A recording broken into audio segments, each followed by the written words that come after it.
اعوذ باللہ من الشیطان الرجیم بسم اللہ الرحمن الرحیم. عزیزان من،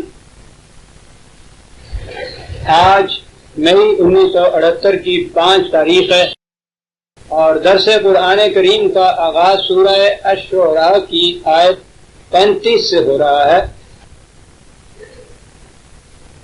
سابقہ جمعے کو درس کا ناغہ رہا تھا اور اس سے گزشتہ پیوستہ جمعے کو خصوصی درس تھا یوم اقبال کے سلسلے میں، تو موضوع بھی خصوصی تھا.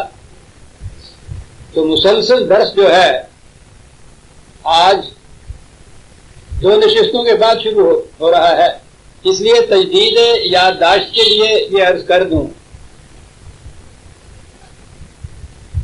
کہ سلسلہ کلام متعلق تھا صاحب ضرب کلیم حضرت موسیٰ علیہ السلام اور فرعون کی آویزش. فرعون ہی نہیں، قرآن نے خود بتایا ہے کہ موسیٰ کو ہم نے بھیجا تھا فرعون، حامان اور قارون کی طرف. جیسا کہ اب آپ کو یاد ہوگا، میں ہمیشہ یہ کہا کرتا ہوں کہ انسانیت کو کچلنے کے لیے 3 ہی شکنجے ہیں، 3 ہی لعنتیں ہیں. ملوکیت یعنی انسانوں کی انسانوں پر حکومت،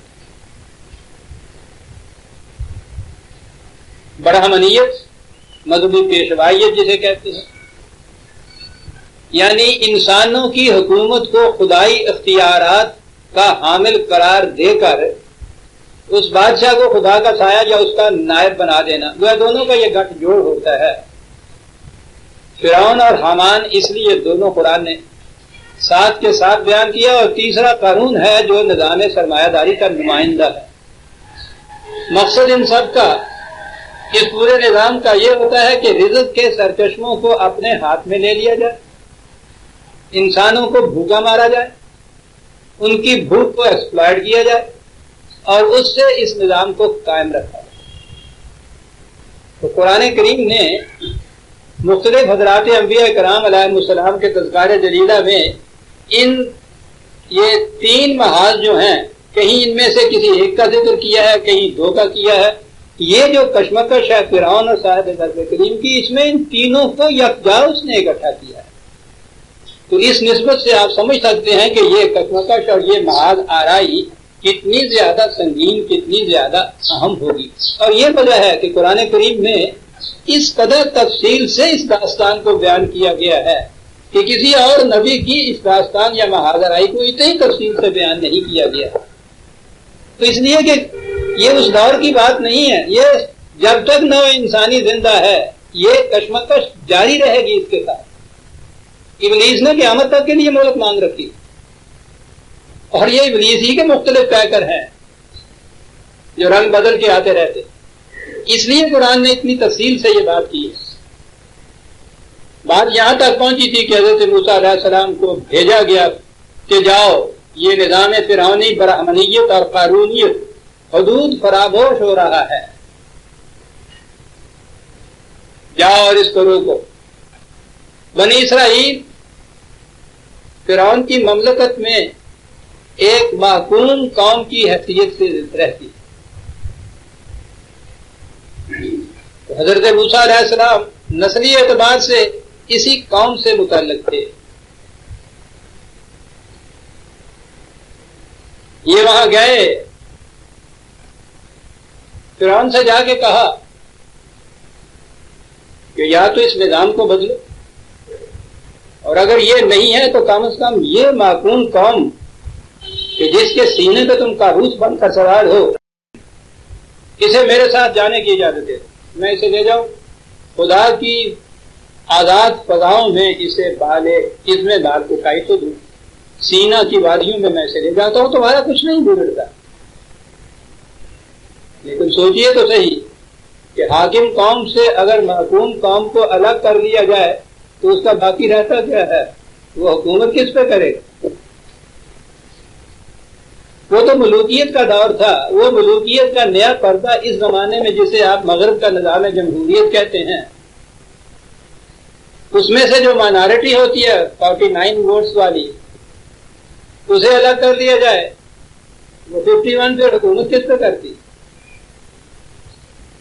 وہ تو لذت ہی اس میں ہوتی ہے کہ یہ ایک بات کیا ہے، وہ اس کی مخالفت کرے، آزادی ہے ایکسپریشن کی، جتنی جی چاہے وہ تقریریں کرے، اور ہاؤس میں تو تقریریں کرنے پر معاوضہ بھی کوئی نہیں ہوتا، یہ سب کچھ کرے، یہ خندہ زیر لبی سے ان کو سنتے رہتے ہیں، مسکراتے رہتے ہیں، اور اس کے بعد جب کہتے ہیں کہ ہاں یہ ہاتھ کھڑے کیجیے، انہیں پتا ہے 51 تو ادھر آنے، یہ جو آخری شکست دینے کی لذت ہے یہ ہے ملوکیت۔ تو وہ کس طرح آمادہ ہو جاتا ہے اسے جانے دے۔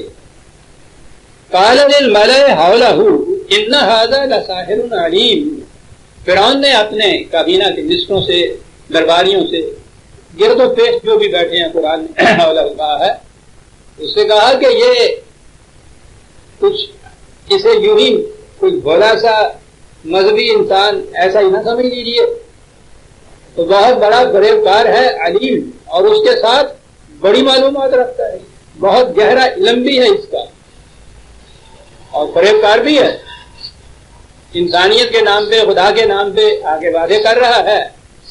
دراصل مقصد کیا ہے؟ یرید ان یخرجکم من ارضکم بسحرہ، چاہتا یہ ہے کہ اپنی ان فریب کاریوں سے، یاد رکھیے میں نے آپ کو بتایا تھا کہ سحر کا لفظ ہمارے ہاں عام طور پہ جادو کے معنوں میں استعمال ہوتا ہے، یہ اور ترجمہ بھی آپ دیکھیں گے جہاں جتنے بھی مترجم قرآن کریم ہے جادو ہی لکھا ہوتا ہے، اور ساحر جادوگر لکھا ہوتا ہے کہ یہ جادوگر آ گیا ہے، اپنے جادو کے زور سے یہ کچھ کر دے گا، نہ جادوگری ہے یہ، نہ جادو کا زور ہے یہ سحر وہ استعمال کرتے تھے ان فریب کاریوں کے لیے جو مندروں کے پروہت کیا کرتے تھے۔ تو چونکہ وہ فریب کاریاں اتنے لطیف پردوں میں ہوتی تھیں کہ محسوس طور پر، مری طور پر نظر نہیں آ جاتی تھی، اس لیے وہ اس کو سحر کہہ کے پکارتے تھے، اس انداز کی فریب کاری جو ڈیٹیکٹ نہ کی جا سکتی۔ تو جادو بھی وہ ہوتا ہے نا کہ جس کا اثر جو بتاتے ہیں ہو گیا، لیکن یہ کیسے ہو گیا یہ کوئی نہیں بتا سکتا، یہ بہت بعد کی چیز ہے۔ بنیادی طور پر عربی زبان میں بھی سحر کے معنی اس قسم کی فریب کاری ہے کہ جو جلدی سے ڈیٹیکٹ نہ کی جا سکے، اور یہ بولا جاتا تھا لفظ مندر کے جو پجاری، مذہبی پیشوائیت جسے آپ کہتے ہیں، یہ ان کے لیے بولا جاتا تھا۔ میگی جو یہ ہے ایران والے مجوسی جن کو آپ کہتے ہیں، وہیں سے تو میجک ہے یہ، یعنی بنیاد ہی میگک سے ہے۔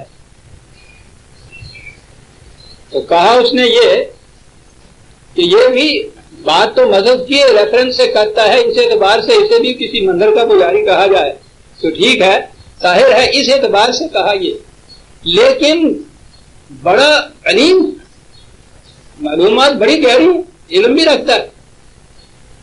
چاہتا کیا ہے؟ یرید تو ان یخرجکم من ارضکم بسحرہ، چاہتا یہ ہے کہ اس قسم کی فریب کاریوں سے، لفظی طور پہ تو یہ کہیں گے کہ تمہیں تمہاری مملکت سے نکال باہر کرے، یہ مملکت سے نکال باہر کرے والی بات نہیں، بلکہ یہ ہے کہ اقتدار تمہارے ہاتھ سے چھین لے۔ یہ ضروری نہیں ہوتا کہ وہ پوری قوم کی قوم کو اس مملکت سے نکال کے کہیں سمندر میں پھینک دے اور خود وہاں زمین پہ مسلط ہو جائے، تختہ الٹ دینا، سلطنت چھین لینا، اس میں وہ قوم تو وہی رہتی ہے، اس قوم کا اقتدار چھین لیا جاتا ہے۔ اسی کو قرآن کریم نے دوسرے مقام پر فرعون کی زبان میں اور الفاظ میں بیان کیا ہے، اور وہ بڑے اہم ہیں الفاظ۔ یاد رکھیے تشریح ہو رہی ہے اس بات کی، یخرجکم من ارضکم، اقتدار چھین لے گا تم سے، مملکت چھین لے گا تم، یہ جو ہے تمہیں نکال باہر کرے گا، مسند اقتدار سے تم لوگوں کو الگ کر دے گا۔ یوں اگر ترجمہ ہی کر رہے ہیں تو یہ کیجیے۔ دوسری جگہ کہا ہے اور وہاں بات بڑی ایک اہم سامنے آتی ہے عزیزان مان، اور وہ ہے کہ دین کسے کہتے ہیں۔ اب تو ہمارے یہاں جیسا آپ کو پتا ہے دین کا ترجمہ مذہب ہوتا ہے، حالانکہ یہ دو بالکل ایک دوسرے کے متضاد متخاصم اصطلاحات ہیں، مرادف نہیں، ایک کا مفہوم دوسرا نہیں ادا کرتا، بالکل ضد ہیں ایک دوسرے کی، دین اور مذہب۔ آگے کروں 24 میں ہے لقد ارسلنا موسیٰ بآیاتنا وسلطان مبین الی فرعون وحامان وقارون، وہ جو میں نے کہا تھا وہ تینوں قرآن نے گنائے ہوئے. تو یہ 3 افراد نہیں جن کے طرف بھیجا ہے، 3 نظام ہیں مختلف. نظام سیاست، مذہبیت کا نظام، نظام معیشت. وہ کہتا کیا ہے؟ یہاں تو یہ تھا نا کہ تمہیں تمہارے اقتدار سے نظام بات کرے گا. بڑے عجیب الفاظ ہیں.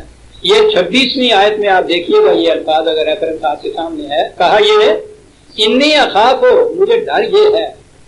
سنیے کیا ڈر ہے.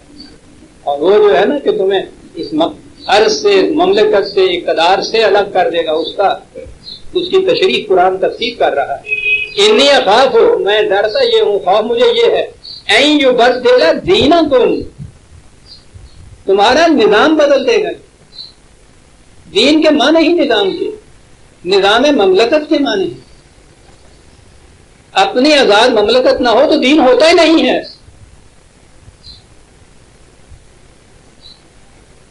اسے یاد رکھیے، جب وہ اپنی آزاد مملکت نہ ہو، دین نہیں ہوتا، تو پھر یہ ساحر آتے ہیں، یہ پھر مذہب کو پیش کرتے ہیں اور اس کا نام دین رکھ دیتے ہیں. یہ ہے سحر کہ مشترک ہو ذکر و فکر صبح گاہی میں انہیں، گفتہ دار کر دو مزاج خانقاہی میں انہیں. یہ ہے ساحر، یہ ہے سحر. اب دیکھیے وہ شخص کس طرح سے بات کو واضح کرتا ہے. قرآن نے کن الفاظ میں اس کی بات کو پیش کیا ہے کہ یہ کرے گا کیا. این یبدل دینکم، اگر تو یہ کامیاب ہو گیا تو یہ تمہارے نظام کی جگہ ایک اپنا نظام یہاں قائم کرے گا، زینتکم. اور اگر کامیاب نہ ہوا تو کم از کم این یظہر فی الارض فسادا، تو یہاں کم از کم انارکی کریٹ کر دے گا، فساد ہی فساد برپا ہوا، کوئی نظام ہی کوئی باقی نہ رہے. یہ جو کیفیت ہے، دونوں چیزیں قرآن کہہ گیا ہے، 2 لفظ. وہی جو ایک ججمنٹ دی تھی منیر صاحب نے کہ ریولیوشن اگر کامیاب ہو جاتی ہے تو وہ لیجیٹیمیٹ چینج ہوتا ہے، ناکام ہوتی ہے تو جرم ہوتا ہے. اس انداز میں قرآن یہ کہہ دیا اس کی زبان سے. آپ دیکھیں یہ لوگ بھی اگر کہ 4000 سال 3000 سال کی بات پہلے کی ہے، لیکن بہرحال سیاست تو سیاست تھی. یہ لوگ یوں ہی نہیں تھے. اردو قرآن آسان بات کا نہیں. وہ جانتا تھا کہ یہ اگر کامیاب ہو گیا تو یہ نظام بدل کے اپنا نظام مسلط کر دے گا، اور اگر اتنی قوت اس میں نہ ہوئی، یہ اس میں کامیاب نہ ہو سکا تو بہرحال الٹ پلٹ ضرور کر دے گا. یا فساد کے معنی ہوتے ہیں الٹ پلٹ کر، تیس نیس کر کے رکھ دے گا، کوئی نظام بھی باقی نہیں رہنے دے. آپ سیاسی تاریخ پہ انسانیت پہ غور کیجیے.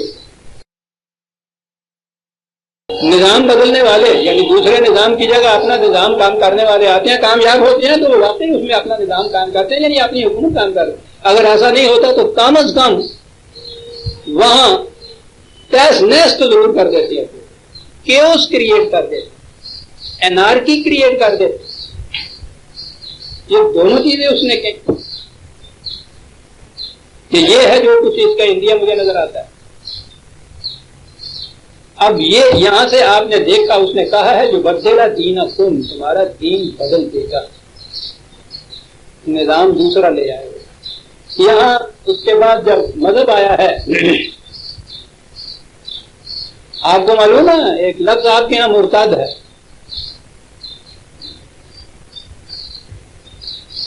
مرتد کی سزا قدر. مرتد کون ہوتا ہے؟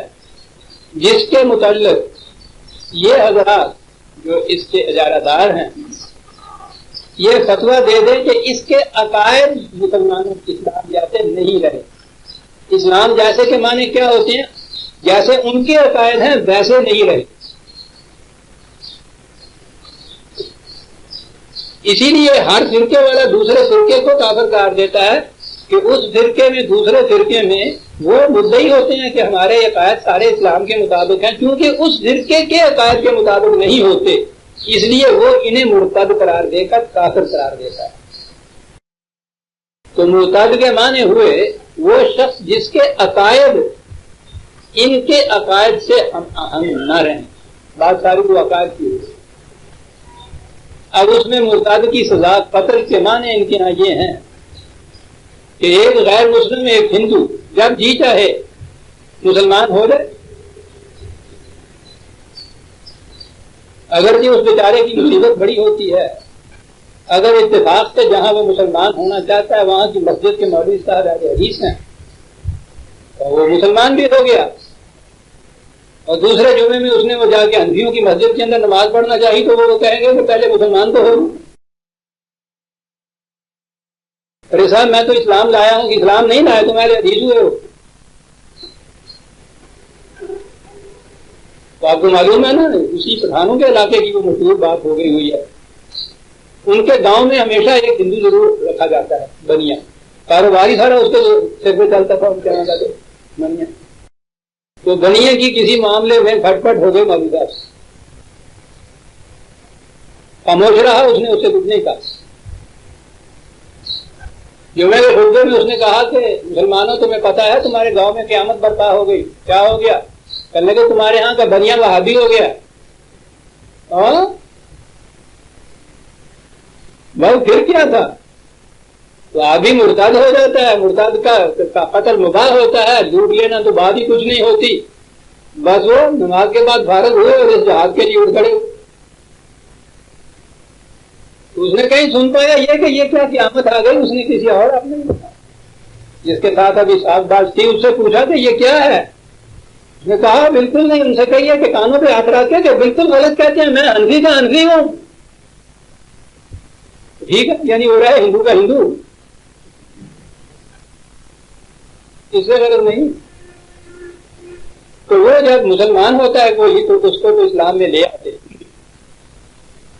بفرض محال کسی وقت اس اسلام سے اس کا دل نہیں ٹھکتا، وہ اسے چھوڑنا چاہتا ہے، باہر جانا چاہتا ہے، تو یہ کہتے ہیں کہ نہیں تم نکل نہیں سکتے، یہاں ون وے ٹریفک ہے، آ تو سکتے ہو واپس نہیں جا سکتے۔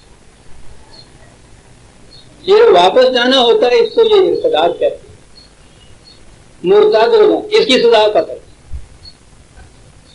مذہب کی آزادی کے آپ دیکھتے ہیں یہ کتنے بڑے اعلان کیا کرتے ہیں محراب و منبر سے، اسٹیجز سے۔ اسلام نے آزادی دی ہے مذہب کی جو دنیا میں کسی اور کو نہیں دی۔ تو آزادی کیا ہوتی ہے؟ ون وے ٹریفک والی بات ہوتی ہے کہ آنے کی آزادی ہے، جس کا جی چاہے آتا گیا، جب وہ آ گیا تو دروازہ بند کر دیا ہاؤس ہولڈ، اور اس کے بعد اگر وہ نکلنا چاہے تو کوئی دروازہ نہیں، کسی طرح سے کوئی ادھر ادھر کا دروازہ پھاند کے نکلے تو وہاں وہ باہر کھڑا ہوتا ہے، اس کی سزا مباح ہوتا ہے قتل کے، جس کا جی چاہے قتل کر دیتے۔ اس کا نام ہے ارتداد۔ آپ کو معلوم ہے کہ قرآن کریم کی روح سے ارتداد کیا معنی رکھتا ہے؟ ارتداد کے معنی ہوتا ہے ایک چیز کی جگہ چھوڑ کر اس کی جگہ کوئی دوسری چیز لے آ۔ قرآن کریم دین کا ارتداد کہتا ہے، یہ سورہ مائدہ 5/14 5/5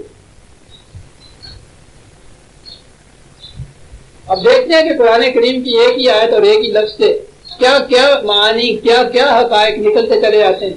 یہ ہے نا تصریف آیات، ایک آیت لیجیے اور دیکھیے کہ قرآن اس کی تشریح اور تفسیر مختلف مقامات پہ کس طرح کرتا چلا جاتا ہے۔ بات تو یہ تھی کہ فرعون نے کہا یہ تھا کہ یہ اقتدار تم سے چھین لے گا، اس کو اس نے ایکسپریس کیا ان الفاظ میں کہ یہ تمہارا دین بدل دے گا، یعنی اس موجودہ نہج جو ہے، مملکت کا نظام جو ہے، اس کی جگہ یہ اپنا نظام مسلط کر دے گا۔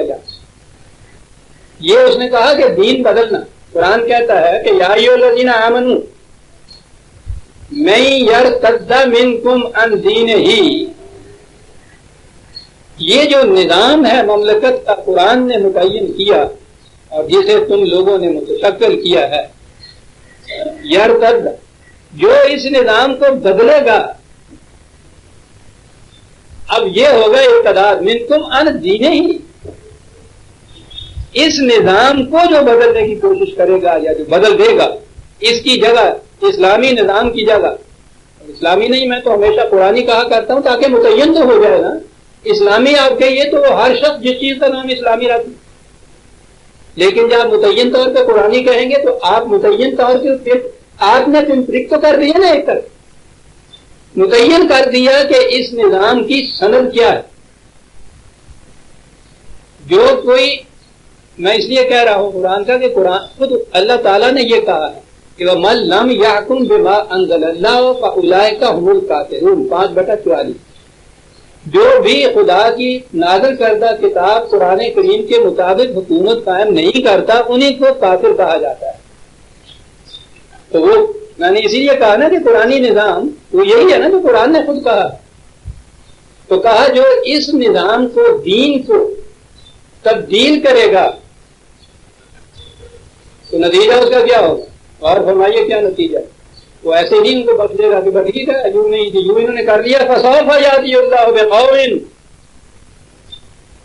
اس قوم کی جگہ ایک دوسری قوم آ جائے۔ یہ نہیں کہ تم نے یا ایھا الذین آمنوا کہا ہوا پہلے، نام تو مسلمان رہے گا تمہارا۔ مسلمان اگر اس نظام قرآنی کو بدل کے کوئی دوسرا نظام سیاست اپنے یہاں رائج کر لے گا تو اس کا نتیجہ یہ ہوگا، یہ نہیں ہے کہ یہ مرتد کا فتویٰ دیا اور ایک فرد کو قتل کر دیا، اس قوم کی جگہ ایک دوسری قوم آ جائے گی، خصوصیت اس کی یحبہم ویحبونہ، وہ خدا کے نظام کو محبوب رکھے گی اور ان کے اس نیز کی وجہ سے خدا ان کو محبوب رکھے گا۔ اذلۃ علی المؤمنین اعزۃ علی الکافرین، مومنین کے سامنے وہ جھکے ہوئے ہوں گے محبت اور پیار کے جذبات سے، مخالفین کے سامنے وہ سنگ گراں بن کے، تیغ برراں بن کے کھڑے ہو جائیں گے۔ یجاہدون فی سبیل اللہ، مفاد انسانیت کے کاموں کے لیے ہر وقت مصروف عمل رہیں گے۔ یاد رکھیے جہاں فی سبیل اللہ قرآن نے کہا ہے اس کے معنی ہے انسانیت کے مفاد کے لیے کوئی کام کرنا۔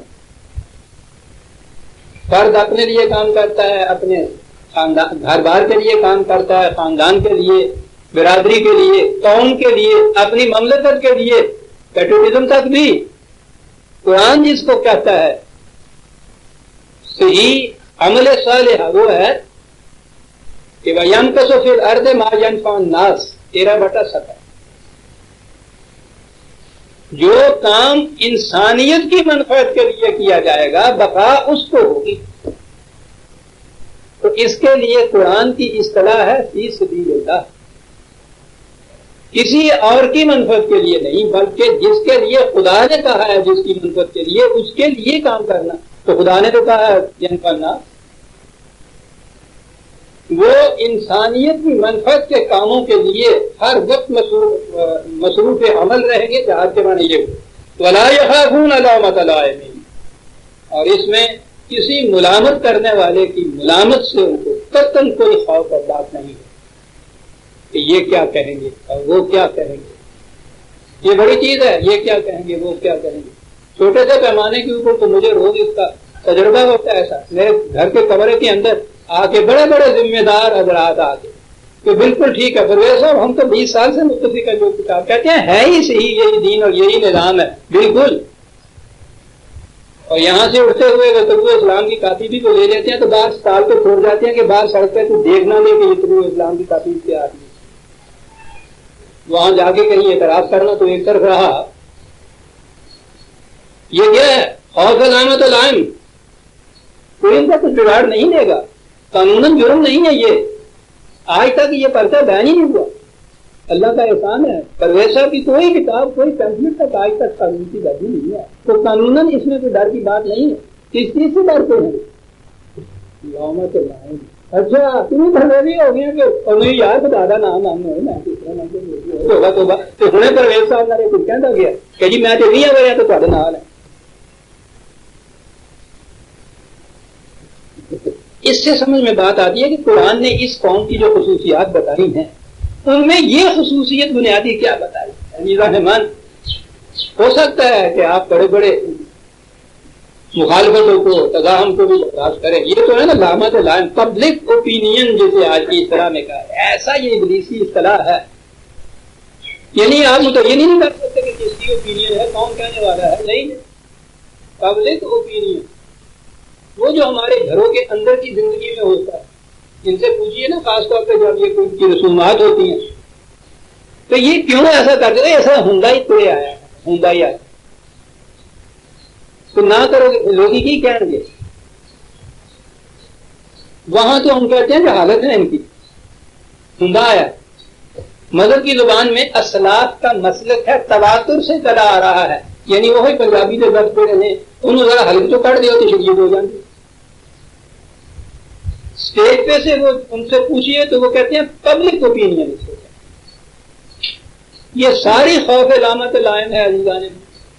اور آپ کبھی غور کیجئے گا نویکلے بیٹھ کے جسے کہتے ہیں کہ کتنے ہمارے ایسے کام ہیں جن کو ہم سمجھتے ہیں کہ واقعی سے ہی یہ ہونا چاہیے, اور محض اس لیے ایرانیہ ان کو نہیں کرتے کہ علامت لائن سے ہم ڈرتے, پبلک اوپینین سے ڈرتے, رسوم کے توڑنے سے ڈرتے, برادری کے نیڑیاں تو ڈرتے ہیں. جڑا ہندا آیا ہے گا نہ کیتا جائے گا تو لوگ کی کہیں گے, وہ تو ڈرنے ہیں. تو بڑی گل یہ نہیں کہنے ناک کٹ جاتی ہے. کبھی کسی نے دیکھا کسی کی ناک کٹی؟ تو روز کٹتی ہے کم باتی, اور پھر اتنی کی اتنی رہ جاتی. لامت لائم میں نے اس لیے زور دیا ہے کہ آپ دیکھیں گے کہ غلط معاشرہ جو ہے ڈوبا ہوا ہوتا ہے اس چیز کے اندر. لامت لائم کتنی بڑی چیز ہے کہ جو اگر چاہیے الذین آمنوا, اے مسلمانوں اگر تم میں سے کوئی اس نظام قرآنی کو چھوڑ دے گا, بدل دے گا, دوسرا نظام اختیار کرے گا, تو اس کا نتیجہ یہ ہوگا کہ کیونکہ پورا نظام دوسرا لانا ہے تو پیوند سازی سے کام نہیں کرے. وہ ایک دوسری قوم لائے گا, قوم آئے گی دوسری کہ جو اس نظام کو پھر قائم کرے, دین کو قائم کرے. تو گویا ہمارے سامنے یہ بات آ گئی کہ جسے ارتداد کہا جاتا ہے,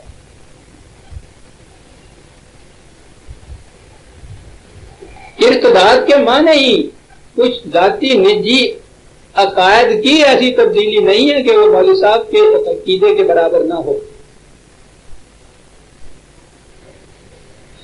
ارتداد کے معنی ہے ایک نظام جو ہے, دین کے معنی نظام کے ہیں. جو نظام قرآنی یا ایھا الذین آمنوا, اے مسلمانوں سا نام رکھانے والوں, تم میں سے تم نے اگر اس نظام کو بدل دیا, یہ ہے ارتداد دین سے. یا ایھا الذین آمنوا کہتا ہے, ایمان والے پکارتا ہے. یہاں ایمان والے بہرحال ابو بکر اور عمر تو نہیں ہے نا, اصطلاح ہے قرآن کی. وہ جو اپنے آپ کو بہرحال مومن مسلمان کہتے ہیں. اب میں آگے اس دو لفظوں میں ایک تفریق آ گئی. ایک تو ہو گئے جنہیں قرآن مومن کہتا ہے, اور ایک ہم جن کو ہم مسلمان کہتے ہیں. تو یا ایھا الذین آمنوا جہاں ان معنوں میں ان کانٹیکسٹ میں آئے گا کہ جو تم میں سے یہ دین بدل دے گا, تو بدلنے والے تو پھر جماعت مومنین تو نہیں رہ سکتی ہیں, مسلمان ترجمہ ہو جائے گا. مسلمانوں اگر تم نے اس دین کو, اس نظام مملکت کو تم نے بدل دیا جو قرآن نے متعین کیا ہے, تو پھر اس کا نتیجہ پیوند کاری نہیں ہوگی. پھر تمہاری جگہ ایک قوم آ جائے گی. وہ نظام جو ہے جو قرآن نے, جو خدا نے متعین کیا ہے, وہ اس نظام کو متعین کرے گی. یہ ہے قوم جو دین کو متعین کرے گی. آ کر یہ ہے دین. آپ کو پتا ہے کہ پتہ نہیں پنجاب کے گاؤں میں کبھی آپ گئے یا نہیں, دین کتنے چلے گیا. گاؤں کے عام مسلمان ہوتے ہیں وہ تو مسلمان کہلاتے ہیں. اوتھے چوڑے اگر مسلمان ہو جائے تو ان دیندار کہندے ہے, نماز پڑھتے تو ان مسلی کہندے. کہ مسلی تے دیندار اوتھے الگ فرقے گروہ بن گئے, برادریاں بن گئی. مسلمانوں کے وچ انہوں نے شمار ہی نہیں کیتا جاتا دیندار. دین نظام مملکت. یا ایھا الذین آمنوا من یرتد منکم عن دینہ فسوف یأتی اللہ بقوم